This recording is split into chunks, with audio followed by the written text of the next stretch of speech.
जान ले गई।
बजाएंगे कि कहना पड़ेगा? बिल्कुल बिल्कुल बजा लीजिए।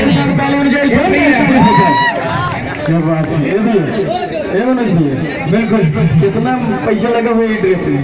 ड्रेस में लमसम लगा हुआ 75 रुपया। तो भैया एक विचार मेरे दिमाग में आ रहा है, ये भी एक विचार आ रहा है। बिल्कुल बिल्कुल, हम खड़ा हैं और आप खड़े हैं और हमारे ग्राम सभा के सब सम्मानित लोग हमारे प्रधान जी हैं, बिल्कुल फील कर रहे हैं। कुछ बताएंगे?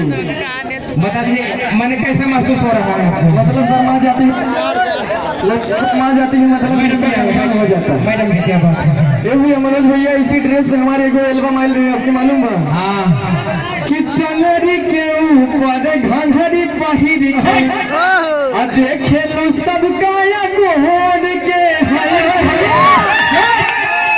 जिला जौनपुर की राजा जय भुलवना फोड़ के कहना है पीपर के पात नियन चिकन चिकन इनकर गाल बा। बिल्कुल पीपर के पात नियन चिकन चिकन इनकर गाल बा। देख लिए अब छोर नियन होठवा इनकर लाल बा। वाह पीपर के पात नियन चिकन चिकन इनकर गाल बा और सुबह के छोर नियन होठवा इनकर लाल बा। अब भगवान बनैले रचरच के इनके शरीर के तो एक बीता हो सका तो एक बीता था। मजा है तो जोरदार ताली चाहिए तो जोरदार ताली होनी चाहिए। तो कुछ कहना है आपको? बिल्कुल एक हम बोले से फिर जा रही है। क्या बात है क्या बात है। हम बोली हमारा नंबर पीछे लगे ये बाबू कि जमानी नाप लूंगा तेरी रवानी नाप लूंगा मैडम जी कि जमानी नाप लूंगा तेरी रवानी नाप लूंगा और 2 ही मिनट में तेरी सारी कहानी नाप लूंगा और भगवान का दिया वो थर्मामीटर है मेरे पास जो तेरे ही गढ़ी में डाल दूंगा तेरी गढ़ी का सारा पानी नाप लूंगा।